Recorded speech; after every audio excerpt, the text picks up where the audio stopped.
ഈ വീഡിയോയിൽ വളരെ നിർണായകമായിട്ടുള്ള മിഡിൽ ഈസ്റ്റ് ജിയോ പൊളിറ്റിക്കൽ ഡെവലപ്മെൻറ്റാണ് നമ്മൾ നോക്കുന്നത്. അതിൽ ആദ്യമേ തന്നെ ഗാസയ്ക്കുള്ളിൽ ഹമാസ് വീണ്ടും തല ഉയർത്തി തുടങ്ങിയിട്ടുണ്ട്. അപ്പോൾ അവർ വലിയ രീതിയിലുള്ള റാലിയൊക്കെ സംഘടിപ്പിച്ചുകൊണ്ട് ഹെസ്ബുള്ളയ്ക്ക് സോളിഡാരിറ്റി പ്രഖ്യാപിച്ചുകൊണ്ട് രംഗത്ത് വന്നിരിക്കുകയാണ്. വലിയ രീതിയിലുള്ള റാലിയാണ് അവർ നടത്തിയിരിക്കുന്നത്.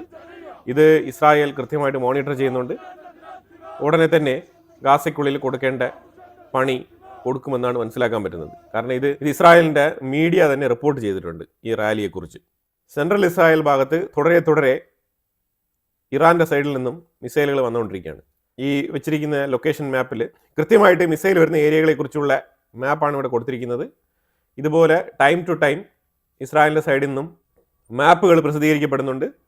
അതുപോലെ തന്നെ സൈറൻ സൗണ്ടും ഈ ഭാഗങ്ങളിൽ കേൾക്കുന്നുണ്ട്. അതുപോലെ ഇസ്രായേൽ ഇന്നലെ ഇറാൻ്റെ ഒരു ഹെലികോപ്റ്റർ, ഇൻ്റലിജൻസ് വിങ്സ് ഉപയോഗിക്കുന്ന ഒരു ഹെലികോപ്റ്ററാണ്, അതിനെ പ്രിസൈസായിട്ട് ടാർഗറ്റ് അറ്റാക്ക് ചെയ്ത് നശിപ്പിച്ച് കളഞ്ഞിരിക്കുകയാണ്. MI-17 എന്ന് പറഞ്ഞ കാറ്റഗറിയിൽ വരുന്ന ഹെലികോപ്റ്ററാണ് ഇസ്രായേൽ അറ്റാക്ക് ചെയ്തിരിക്കുന്നത്. റഷ്യയും ഉക്രൈനുമായിട്ട് ബന്ധപ്പെട്ട വിഷയത്തിലേക്ക് ഒന്ന് ജസ്റ്റ് ഫോക്കസ് ചെയ്ത് കഴിഞ്ഞാൽ, കഴിഞ്ഞ കുറേ നാളുകളായിട്ട് മിഡിൽ ഈസ്റ്റ് കോൺഫ്ലിക്റ്റ് കാരണം റഷ്യയും ഉക്രൈനുമായിട്ട് ബന്ധപ്പെട്ട വിഷയത്തിൽ അത്ര ഫോക്കസ് ചെയ്യപ്പെടുന്നില്ല കാര്യങ്ങൾ. പ്രത്യേകിച്ച് മീഡിയേഷൻ, നെഗോസിയേഷൻ ചർച്ചകൾ, സമാധാന കരാർ, ഇതെല്ലാം തന്നെ നീങ്ങിപ്പോയിരിക്കുകയാണ്. എന്തായാലും റഷ്യ ഇന്നലെ രാത്രി അതിരൂക്ഷമായിട്ടുള്ള ആക്രമണങ്ങൾ ഉക്രൈൻ്റെ ഉള്ളിൽ നടത്തിയിട്ടുണ്ട്. 133 ഡ്രോണുകൾ ഉക്രൈൻ്റെ ഉള്ളിലേക്ക് അയച്ചിട്ടുണ്ട്. അതിൽ 109 ഡ്രോണുകൾ ഉക്രൈൻ ഇൻ്റർസെപ്റ്റ് ചെയ്തിട്ടുണ്ട്. അതായത് 133 ഡ്രോൺ അയച്ചപ്പോൾ 109 ഡ്രോണുകൾ ഉക്രൈൻ ഇൻ്റർസെപ്റ്റ് ചെയ്തിട്ടുണ്ട്.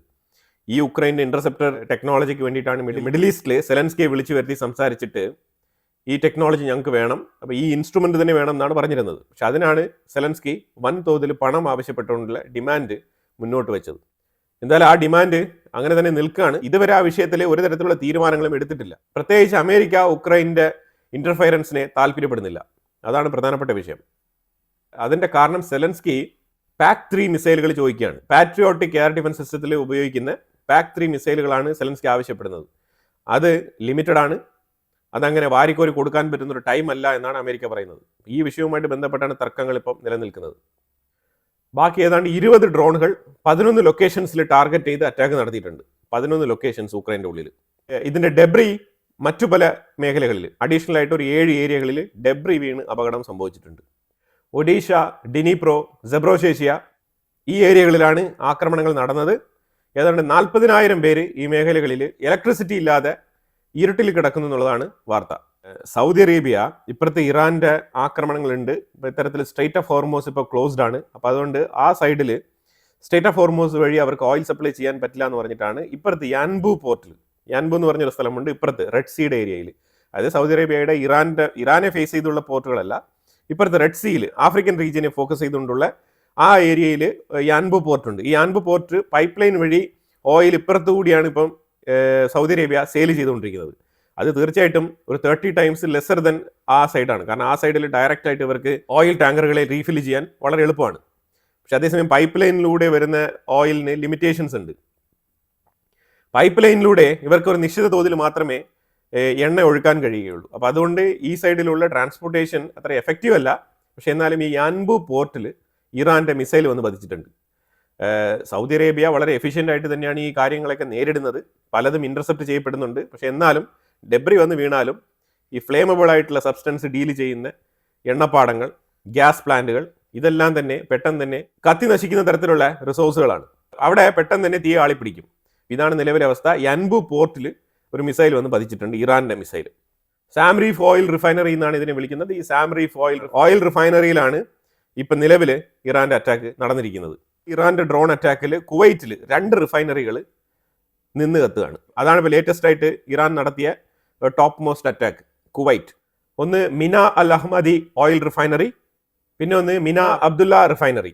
ഈ 2 റിഫൈനറികളിലും ഇറാൻ്റെ ഡ്രോൺ അറ്റാക്ക് നടന്നിട്ടുണ്ട്. ആളപായങ്ങളൊന്നും സംഭവിച്ചിട്ടില്ല.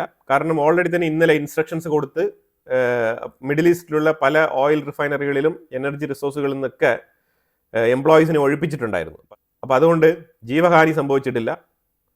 പക്ഷേ ഇൻഫ്രാസ്ട്രക്ചറിന് വല്ലാത്ത രീതിയിലുള്ള കേടുപാടുകൾ സംഭവിച്ചിട്ടുണ്ട്. സൗദിയുടെ foreign minister prince Faisal bin Farhan Al Saud ഇറാനെതിരെ ആഞ്ഞടിച്ചിട്ടുണ്ട്. ഇറാന്റെ പ്രഷറിനെ ഞങ്ങൾ സഹിച്ചുകൊണ്ടിരിക്കണമെന്ന് ഇറാൻ പ്രതീക്ഷിക്കരുത്, ഞങ്ങൾ തിരിച്ചടിക്കും എന്ന തരത്തിലാണ് പുള്ളിക്കാരൻ്റെ key note. Military action if deemed necessary എന്നാണ് പറഞ്ഞിരിക്കുന്നത്. മിലിറ്ററി ആക്ഷൻ വേണ്ടി വന്നാൽ എടുക്കും, അതിന് ഞങ്ങൾ റെഡി ആയിട്ട് തന്നെയാണ് ഇരിക്കുന്നത് എന്നുള്ള സ്റ്റേറ്റ്മെന്റും പറഞ്ഞിട്ടുണ്ട്. Iran must understand this actions can cos consequences എന്നാണ് പറഞ്ഞു വെക്കുന്നത്. അതായത് ഇറാൻ, നിങ്ങൾ ഇസ്ലാമിക് റീസണിന് വേണ്ടിയിട്ട് നിങ്ങൾ ഇസ്ലാമിക രാജ്യങ്ങളെ തന്നെ ആക്രമിക്കുന്ന നിങ്ങളുടെ ഫിലോസഫി, അതിനെ ഞങ്ങൾ ഡൗട്ട്ഫുൾ ആയിട്ടാണ് നോക്കിക്കാണുന്നത്. ആ ചിന്താഗതി എങ്ങനെ രൂപപ്പെടുന്നു എന്നുള്ള തരത്തിലും എടുത്തു പറയുന്നുണ്ട്. ഇസ്ലാമിക രാജ്യങ്ങളായിട്ടുള്ള മറ്റുള്ള രാജ്യങ്ങൾക്ക് മേലെല്ലാം നിങ്ങൾ ആക്രമണം നടത്തുന്നു എന്ന് ഈ മിഡിൽ ഈസ്റ്റ് രാജ്യങ്ങളുടെ പേരുകളെല്ലാം തന്നെ എണ്ണി പറയുന്നുണ്ട്. അതിലുപരിയായിട്ട് എടുത്തു പറയുന്ന വിഷയം എന്ന് പറഞ്ഞാൽ, നിങ്ങൾ ഈ യുദ്ധം നടക്കുന്നു, ഓക്കെ, യുദ്ധത്തിന് മുമ്പ് ഇസ്ലാമിക് വേൾഡിന് നിങ്ങളുടെ കോൺട്രിബ്യൂഷൻ എന്താണ് എന്നുള്ള ചോദ്യം കൂടി Prince Faisal Farhan Al Saud ചോദിക്കുന്നുണ്ട്. അപ്പൊ ഇറാന്റെ ഇത്തരത്തിലുള്ള പ്രോക്സി തീവ്രവാദങ്ങൾ ഞങ്ങളുടെ രാജ്യത്തിനുള്ളിലേക്ക് കൊണ്ടുവരണ്ട എന്നാണ് ചുരുക്കി പറഞ്ഞു വെക്കുന്നത്. ഖത്തറിന്റെ റാസ് ലഫാൻ എന്ന് പറഞ്ഞ ആ ഒരു ഗ്യാസ് പ്ലാന്റ് ഇന്നലെ ഓവർനൈറ്റ് നിന്ന് കത്തുകയായിരുന്നു. ഇപ്പോഴും അത് കത്തിക്കൊണ്ടിരിക്കുകയാണ്. അതാണ് അവിടുത്തെ അവസ്ഥ. ഇത് ശരിക്കും ഇറാന് വേണ്ടാത്ത പണിയായിരുന്നു. പക്ഷെ ഇറാൻ ഈ ഖത്തറിന്റെ ഗ്യാസ് പ്ലാന്റ് അറ്റാക്ക് ചെയ്തത് ഒരു തിരിച്ചടിയായിട്ട് തന്നെ മാറും. കാരണം ഇത് മറ്റുള്ള മിഡിൽ ഈസ്റ്റ് രാജ്യങ്ങളെല്ലാം കൂടി ചേർന്നിട്ട് ഇറാനെതിരെ ശക്തമായിട്ടുള്ള തീരുമാനങ്ങൾ എടുത്തിട്ടുണ്ട്. ഇനി അത് 1-2 ദിവസങ്ങളിൽ അത് റിഫ്ലക്ട് ചെയ്യും. ഇന്ന് രാവിലെ മുതൽ ഏതാണ്ട് 5 പ്രാവശ്യം ഇറാന്റെ വേവ് ഓഫ് അറ്റാക്ക് ഇസ്രായേലിന്റെ ഉള്ളിൽ ഉണ്ടായിരുന്നു. സെൻട്രൽ ഇസ്രായേലാണ് അവർ ഏറ്റവും കൂടുതൽ ഫോക്കസ് ചെയ്യുന്നത്. പല സ്ഥലങ്ങളിലും ഡെബ്രി വന്ന് പതിച്ചിട്ട് പല കെട്ടിടങ്ങൾക്കും കേടുപാടുകൾ സംഭവിച്ചിട്ടുണ്ട്. അതുപോലെ ഇറാന്റെ മിസൈൽ ജുദയ സമാരിയ വെസ്റ്റ് ബാങ്കിന്റെ ഉള്ളിൽ വന്ന് പതിച്ചിട്ടുണ്ട്. അതിൽ 3 അറബ് പാലസ്തീനിയൻസ് വിമൻസ് കൊല്ലപ്പെട്ടിട്ടുണ്ട്. പാലസ്തീനികളാണ്. 5 പേർക്ക് ഗുരുതരമായ പരിക്ക്. ഇത് വെസ്റ്റ് ബാങ്കിന്റെ ഉള്ളിൽ പാലസ്തീനിൽ വന്ന് പതിച്ചതാണ് ഇറാന്റെ മിസൈൽ.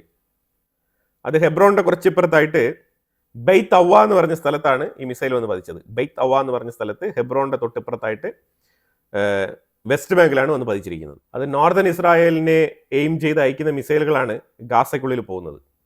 അപ്പം അത് northern Israel, Gaza, west bank ഈ ഏരിയകളിൽ കേന്ദ്രീകരിച്ചാണ് ഒരു 3 വേവ് ഓഫ് അറ്റാക്ക് ഇറാന്റെ സൈഡിൽ നിന്നും വന്നത്. US മെറൈൻ ഫോഴ്സ് ശരിക്കും possible way of re opening straight of Hormuz അതിനുള്ള എല്ലാ മാർഗങ്ങളും സ്വീകരിച്ചിട്ടുണ്ട്. അതിൻ്റെ സേഫ്റ്റി മെഷേഴ്സ് ഒക്കെ അവർ കൃത്യമായിട്ട് ഫോളോ ചെയ്ത് ആ ഓപ്പറേഷനിലേക്ക് തുടക്കം കുറിക്കാൻ വേണ്ടിയിട്ട് റെഡി ആവുകയാണ്. വാൾ സ്ട്രീറ്റ് ജേർണലാണ് ഇത് റിപ്പോർട്ട് ചെയ്തിരിക്കുന്നത്. ഈ ഗാസയിൽ നമ്മൾ ഒരു 2-3 മാസങ്ങൾക്ക് മുമ്പ്, അതായത് ഈ Trump first phase peace accord ഈജിപ്തിൽ ഷർമൽ ഷേഖിൽ വെച്ചിട്ട് സൈൻ ചെയ്തായിരുന്നല്ലോ. അത് നടക്കുന്നതിന് ഒരു 2 ആഴ്ചയ്ക്ക് മുമ്പ് ഫ്ലോട്ടില എന്ന് പറഞ്ഞുകൊണ്ട് വലിയ തോതിൽ പല ഏരിയകളിൽ നിന്നും ഈ ഫ്രീ പാലസ്തീനിൽപ്പെട്ട ആൾക്കാർ ഒരു ബോട്ട് റാലി നടത്തുമായിരുന്നു. ശരിക്കും അത് ഫ്ലോട്ടില എന്ന് പറഞ്ഞുകൊണ്ട് ഈ ഗ്രേറ്റ തെൻബർഗിന്റെ നേതൃത്വത്തിലാണ് ഈ ഫ്ലോട്ടില വലിയ രീതിയിൽ നടത്താൻ ശ്രമിച്ചിരുന്നത്. അവസാനം അത് പരാജയമായി. 2 വട്ടം അവരെ ഇസ്രായേൽ പിടിച്ച് സേഫായിട്ട് തന്നെ സ്പെയിനിലേക്ക് ഡീപ്പോർട്ട് ചെയ്തതാണ്. അപ്പോൾ ഈ ടീമുകളെ കുറിച്ചുള്ള ഒരു അന്വേഷണം ഇപ്പം ടുണീഷ്യയിൽ ഇതുമായിട്ട് ബന്ധപ്പെട്ട് പ്രവർത്തിച്ചിരുന്ന ആൾക്കാർക്ക് എതിരെ കേസ് എടുത്തിട്ടുണ്ട്. കേസ് എന്താണെന്ന് പറഞ്ഞാൽ മണി ലോണ്ടറിങ്, പൈസ വൻതോതിൽ കള്ളപ്പണം സ്വരുക്കൂട്ടിയിട്ടാണ് അവർ ഇത്തരത്തിലുള്ള പ്രോഗ്രാംസ് ഒക്കെ കണ്ടക്ട് ചെയ്യുന്നത് എന്നുള്ള കണ്ടെത്തലാണ് ട്യൂണീഷ്യയിൽ നടന്നിരിക്കുന്നത്. ഇതുമായിട്ട് ബന്ധപ്പെട്ട് നിരവധി പേരെ ട്യൂണീഷ്യൻ ഗവൺമെന്റ് അറസ്റ്റ് ചെയ്തിട്ടുണ്ട്. ആ വാർത്തയും ഇപ്പോൾ വരുന്നുണ്ട്. അപ്പോൾ ഈ ഫ്ലോട്ടില മാത്രമല്ല, ഇവരുടെ ഇത്തരത്തിലുള്ള ഈ ഫ്രീ പാലസ്തീൻ പരിപാടികൾ പലതും ഈ തീവ്രവാദ സംഘടനകൾക്ക് വേണ്ടിയിട്ട് പണം കൊടുക്കുന്ന പലരും ഇല്ലീഗലായിട്ടുള്ള പണമിടപാടുകൾ നടത്തിക്കൊണ്ടാണ് ഈ രംഗത്ത് ചാരിറ്റി എന്നും അതും ഇതെന്നൊക്കെ പറഞ്ഞുകൊണ്ട് നിൽക്കുന്നത്. ഇന്ത്യൻ പ്രൈം മിനിസ്റ്റർ നരേന്ദ്രമോദി കുവൈറ്റിലെ ഹിസ് ഹൈനസ് ഷെയ്ഖ് സബ അൽ ഖാലിദുമായിട്ട് സംസാരിച്ചിട്ടുണ്ട്.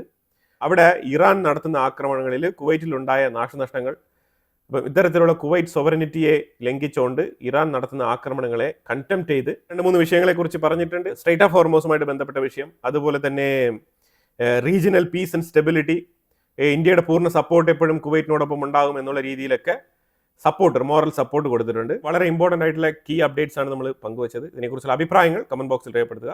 കൂടുതൽ വാർത്തകളുമായിട്ട് അടുത്ത വീഡിയോയിൽ വരാം. Thank you so much.